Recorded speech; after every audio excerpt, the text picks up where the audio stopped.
আসসালামু আলাইকুম, কেমন আছেন বন্ধুরা? আশা করছি যে যেখানে আছেন সবাই ভালো আছেন। আলহামদুলিল্লাহ আমিও আল্লাহর রহমতে খুবই ভালো আছি। তো অনেক দিন পরে চলে আসলাম নতুন আরেকটি রান্নার ভিডিও নিয়ে। আমার এই ভিডিওটি যদি ভালো লেগে থাকে অবশ্যই লাইক কমেন্ট করে পাশে থাকবেন। আর যদি একটু বেশি ভালো লেগে থাকে তাহলে চ্যানেলটিকে সাবস্ক্রাইব করে দেবেন। তো বন্ধুরা, আজকে আমি রান্না করব জালি কুমড়ার চাক বড়া বলে যেটাকে। তো আমি প্রথমে কুমড়োটাকে ভালোভাবে উপরের পাতলা আবরণটা ছিলে নিছি, তারপরে এখন চাকচাক করে কেটে নেব। অনেকে কিন্তু কুমড়ো খেতে চায় না, তো আমি যেভাবে রান্না করছি এভাবে যদি আপনারা রান্না করেন অবশ্যই কিন্তু ছোট থেকে বড় সবাই খাবে। তো এই তো দেখতে পাচ্ছেন আমি কিভাবে কুমড়োটাকে চাকচাক করে নিয়েছি, একদম বেশি পাতলাও না বেশি মোটাও না, মিডিয়াম সাইজ করে নিয়েছি। তো এখন একটা কাঁটা চামচের সাহায্যে একটু ছিদ্র করে দেব যাতে এর ভিতরে মশলাগুলো যায়। তো এই তো দেখতে পাচ্ছেন আমি এখন এইটা ছিদ্র করে দিয়েছি, সবগুলো ছিদ্র করে নিব। তো আমার সবগুলো ছিদ্র করা হয়ে গিয়েছে। তো এখন আমি এটাকে ভালোভাবে পরিষ্কার করে পানি দিয়ে ধুয়ে নিয়েছি। তো এখন হালকা হলুদ আর লবণ আমি মেখে 10 মিনিটের জন্য রেখে দেব। তারপরে এটা ফ্রাই করব বলতে হালকা করে ফ্রাই করে নেব যাতে কুমড়োর কাঁচা গন্ধটা চলে যায়। আমি একদম ডিপ ফ্রাই করব না।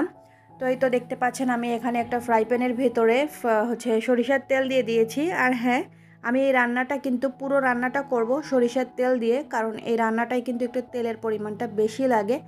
তো সেক্ষেত্রে যদি সয়াবিন তেলটা দিই তাহলে তেমন একটা খেতে ভালো লাগবে না, আর সয়াবিন তেল তো তেমন স্বাস্থ্যের জন্য ভালো না। তো যার জন্য আমি এখানে সরিষার তেলটা ব্যবহার করছি। তো দেখতেই পাচ্ছেন আমি কুমড়োগুলোকে হালকা করে ফ্রাই করে নিচ্ছি। তো এটা বেশি ফ্রাই করা যাবে না, বেশি ফ্রাই করলে খেতে তেমন ভালো লাগবে না, জাস্ট শুধু কুমড়োর কাঁচা যে গন্ধটা আছে ওটা চলে গেলেই হয়েছে। তো এখন আমি সব তুলে নিব আর বাকিগুলো ভেজে নিব একইভাবে। তো আমার সবগুলো কিন্তু ভাজা কমপ্লিট হয়ে গিয়েছে, দেখতেই পাচ্ছেন আমি কেমন করে ভেজেছি, একদম হালকা করে। তো ওই কড়াইতেই আমি আরেকটু পরিমাণ তেল দিয়ে পেঁয়াজ দিয়ে দিলাম। পেঁয়াজ এখানে আমি পরিমাণ মতো 3টা পেঁয়াজ নিয়েছি, একটু বড় সাইজের। তো এখন আমি পেঁয়াজগুলোকে একটু ভালোভাবে ভেজে নেব। তো বন্ধুরা, এখানে কিন্তু রান্না করার সময় একটা জিনিস অবশ্যই খেয়াল করতে হবে, মশলাটা কিন্তু খুব ভালোভাবে কষাতে হবে, তা না হলে কিন্তু এটা খেতে ভালো লাগবে না। সম্পূর্ণ নির্ভর করছে আপনার মশলাটা কষানোর উপরে। তো আমি হালকা করে পেঁয়াজটা ভেজে নিয়েছি, এখন এর ভেতরে একে একে আমি সব মশলাগুলো দিয়ে দেব।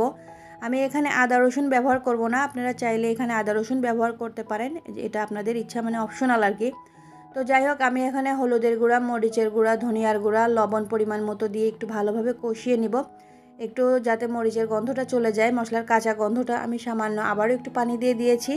আর এখন আমি এখানে আমার ফ্রোজেন করা ছিল টমেটো, নর্মাল টমেটো ছিল না, যার জন্য আমি এখন এই টমেটোটা দিয়ে একটু আবার ভালোভাবে কষিয়ে নেব। তো দেখতেই পাচ্ছেন আমার কিন্তু মশলাটা কষাতে অনেকটা সময় লেগে যাচ্ছে। তো আপনাদেরকেও বলছি যে আপনারা যখন রান্না করবেন এভাবে মশলাটা কিন্তু একটু ভালোভাবে কষিয়ে নেবেন। তো আমার মশলাটা অর্ধেক কষানো হয়ে গিয়েছে। তো আমি এখানে দিয়ে দিলাম আগে থেকেই বেটে রাখা কাজু বাদাম।